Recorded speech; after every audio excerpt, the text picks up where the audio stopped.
All right, everybody, I'm Brian from the Brian Riley team at Remax City Life, here with another episode of the Brian Riley team podcast. I want to talk about negotiations. This is something that is so important in real estate. It's important for real estate agents to have negotiation skills. It's important for the clients to understand a little bit about negotiations. Here's why. At no time in history, up until the past probably 10, 15, 20 years, did the average person walking around know absolutely nothing about negotiations. Most people out there, the average person, or probably even, I could say the majority of people out there, have never really negotiated or bartered for anything. You walk into a grocery store, the price isn't on the item. What does it matter? What are you gonna do? Not eat, right? You put it in your cart, you go to the cash register, you check out 200 items, you get the bill, it's $400, and you're like, my God, how the heck did that happen, right? You're not like, you don't even see a person, right? Let alone walk up to somebody and say, hey, you got any room in the price of this apple? It's the same thing with clothes. It's the same thing with pretty much everything out there. The exceptions being still the big ticket items, maybe furniture, depending on whatever number of factors, maybe a car, although that's kind of going out the window nowadays. It seems like a lot also, and definitely a house. Now, the other thing that's kind of changed with real estate and with houses specifically is that for the last few years, because of inventory being what it is, supply and demand being the way that it is, you had so many multiple offer situations. Most agents and most sellers, this is how they negotiated. Hey, we've got 5 offers. We want your highest and best offer by tomorrow night. And then the agents scramble. They give what they think is their highest and best, which, highest, that's obvious. They're talking about the price. Go as high as you can on price. But what does best mean, right? Doesn't that vary based on the seller's situation? And a lot of the times, buyers and buyers agents are going in blind in these highest and best situations, trying to guess at what's actually best. So they're just trying to eliminate as many contingencies and close as quickly as possible. And the seller might not even care about some of that stuff. Of course, the agents, they like it because they, less contingencies is better. So this is what's best. Doesn't always mean that's what's best. And what we're starting to realize again, agents who have been around kind of before the crazy market, after the crazy market, myself, I got in selling real estate, residential real estate in 2016. So it was already a seller's market. I think the first few homes that I sold, or I should say the first few offers that I put in on behalf of buyers, I think we were already in multiple offer situations. I didn't know what that meant. The first time I wrote an offer for a buyer, I had purchased a home myself before. We weren't in a multiple offer situation. There was some negotiation that went on. My agent pretty much handled it for us. I didn't really know what was going on. I just wanted to get the house. We didn't save a ton of money in the negotiations or anything like that. Now here we are, 5 years after that, I get my real estate license. I'm representing a client. We make an offer on a house and the agent calls me back and says, hey, we've got 2 other offers. We need your highest and best offer by tomorrow. It's like, what? Are you serious? What do we do? Do we pay more than the asking price? I've never heard of such a thing. But I had never heard of it because I was not in the business. I was not in the space. I was basing it off my one transaction from 5 years before.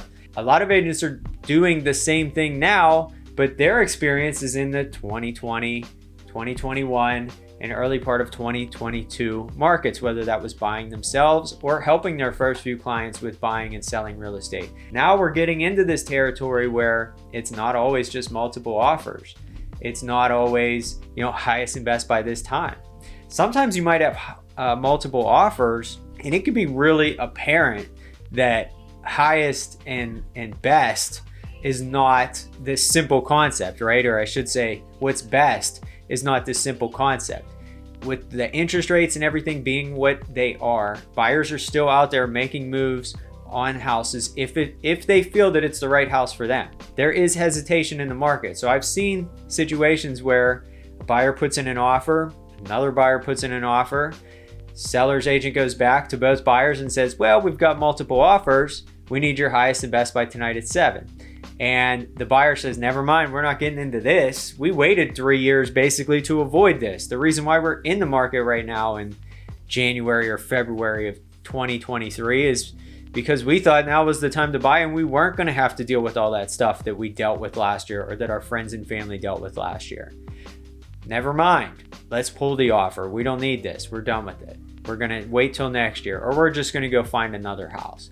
In some cases, both offers, all the offers, withdraw. And then the seller's agent looks like a big dummy and probably feels like a big dummy because they had two potentially good offers and they ruined both of them because they didn't know how to negotiate and they were hoping that the buyers were going to negotiate against themselves. I've seen that happen.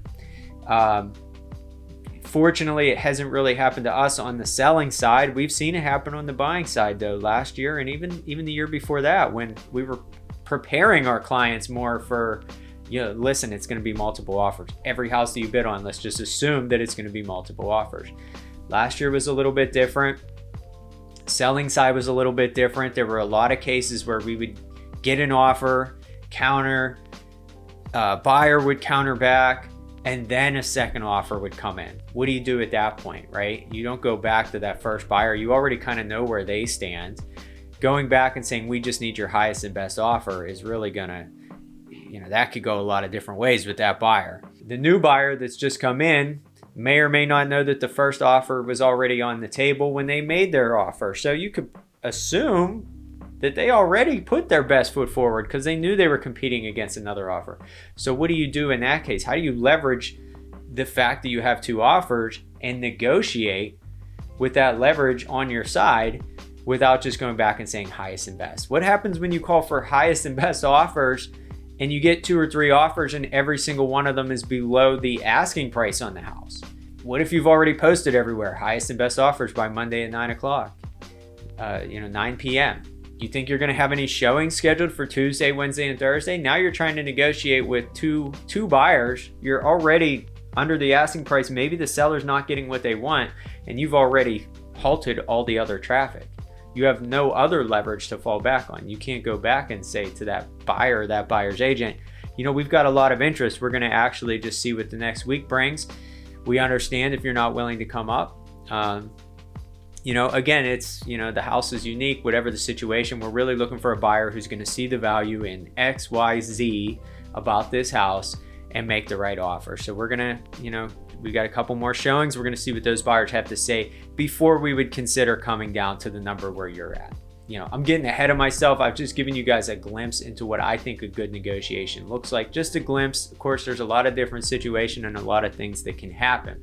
The other reason why I want to talk about this and what brings this up, personal experience. I saw a post yesterday. I think it was actually a sponsored post or an advertisement from a colleague of mine, an agent who works for another brokerage, competitor. Obviously, at any given time, we could be competing against any and all the other agents out there, right? We compete for clients.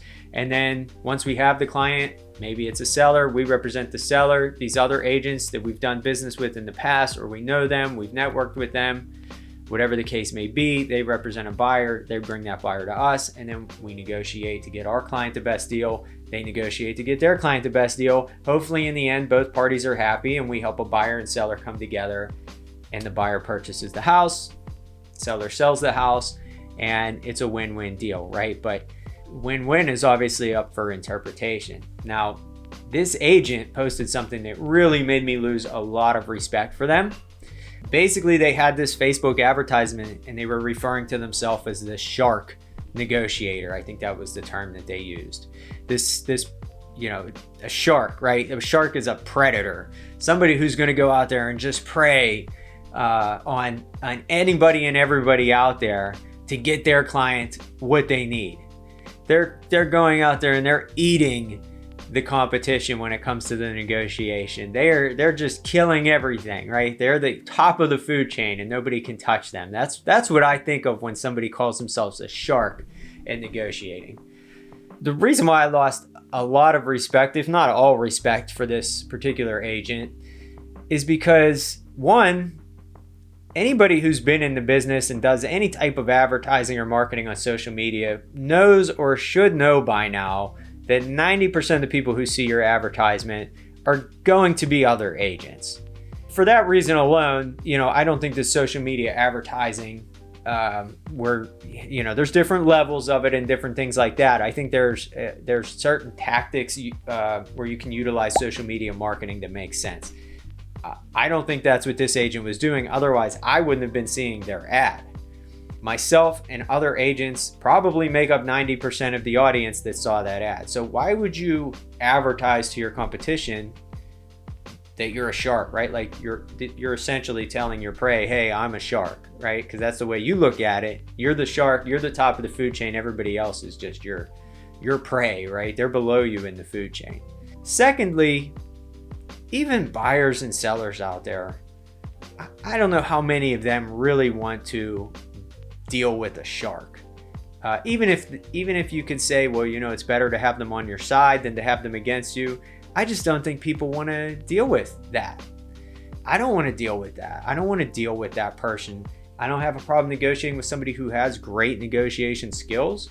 I'd love to learn from somebody like that if they negotiate better than I do, and I can see what they're doing in the transaction, because negotiations are something that I love. It's become, within probably just the last 12 to 15 months, my favorite thing to do and my favorite thing about this business.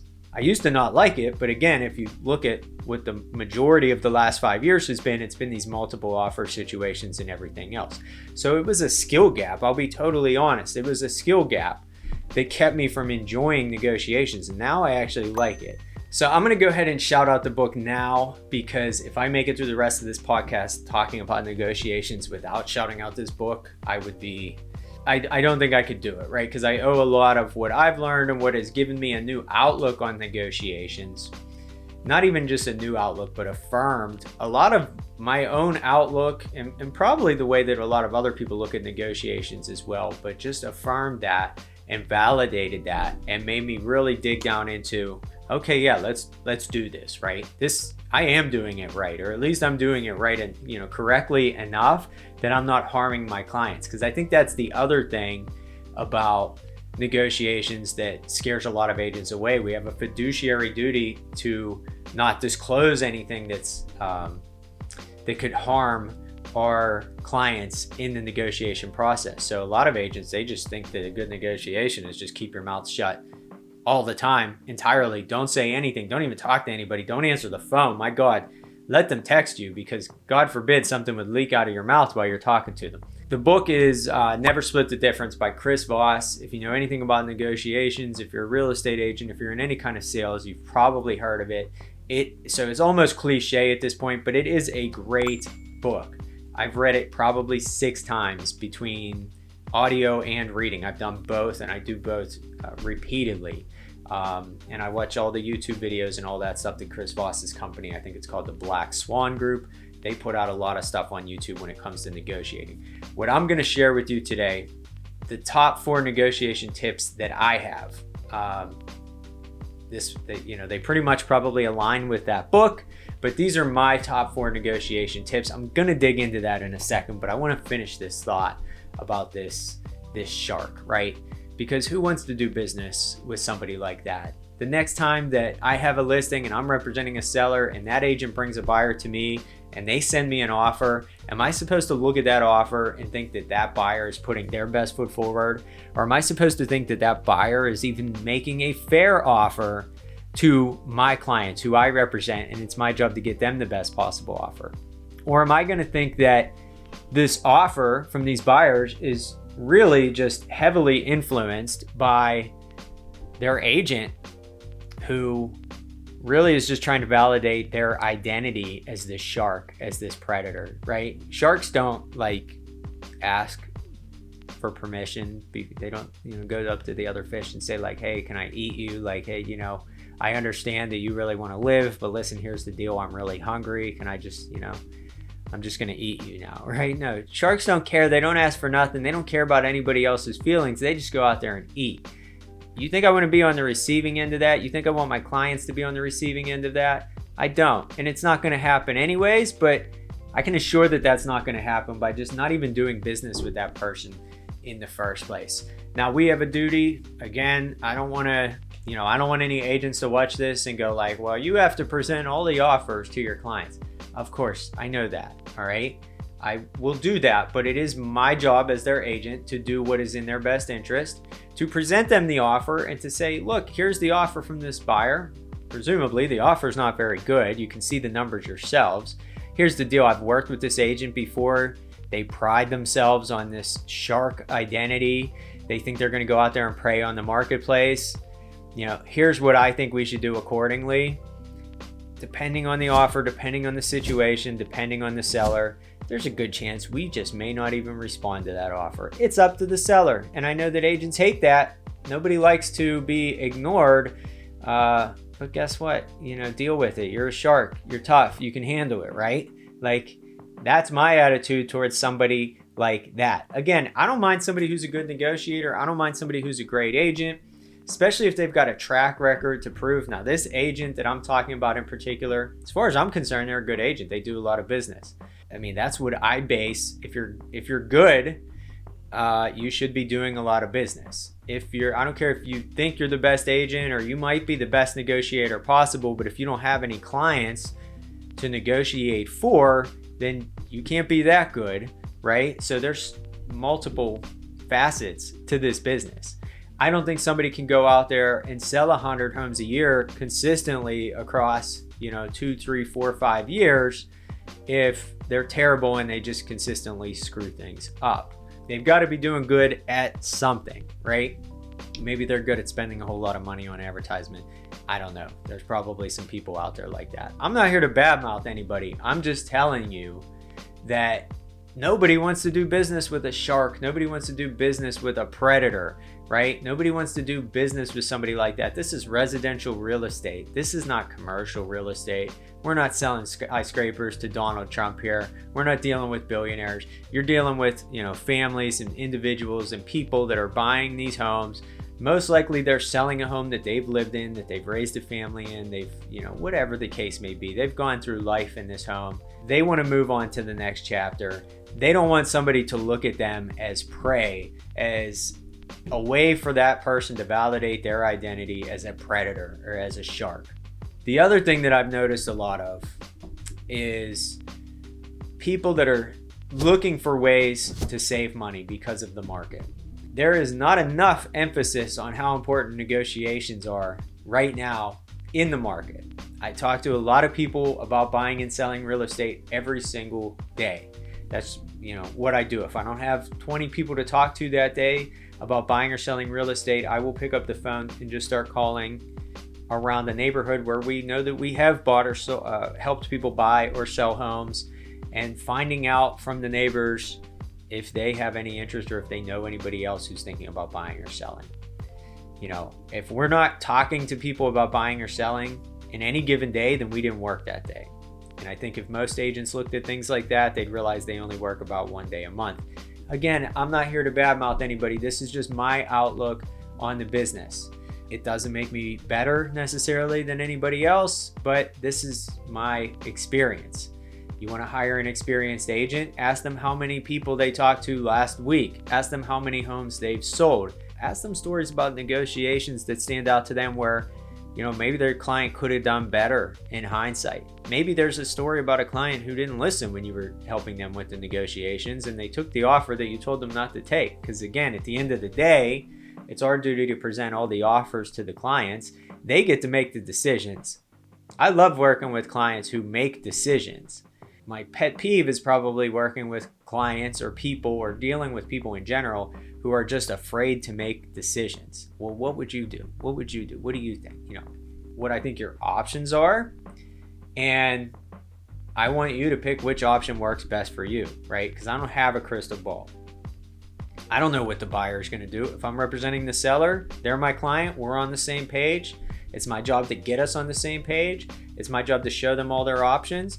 If they say, hey, we're thinking about counter offering, or we like that option that you said about asking the buyer to come up in price, or asking the buyer to change dates, or asking the buyer to do this. Yeah, if I'm going to share a story with you guys about a negative negotiation, we've gotten offers before where I tell the clients, here's the offer, here's your options. What should we do? Well, here's your options. What do you want? I know you want more money. Yeah, well, then we should counter for more money. We counter for more money. certain that that buyer is going to take it. That buyer's agent has already told us they love the house. They'll do anything to get it. And it's like, wow, are they really helping their client in the negotiations? I don't know about that, but we'll see what happens here. So we counter back, and then the buyer's agent says, hey, you know what? Never mind. This client's really getting on my nerves. I can't believe they did this, but they want to go make an offer on another house. They said, forget this one. They're withdrawing their offer, terminating their offer, whatever you want to call it. But they're not interested anymore. And then I have to call my clients back and go, you're not going to believe this. That option to counter at the higher price, it still may have been the best option, right? They still have their number, but the outcome that we didn't foresee, the buyers pulled their offer entirely. If we really, really wanted that buyer, we should have, taken that price or countered at a lower price, whatever, right? It's not my job to make that decision. It's the seller's job to decide. It's my job to show them what their options are. I've had clients where I say, here's our options. We can do this, this, this, or this. And they say, can we just take it the way that it is? Let's just get this done.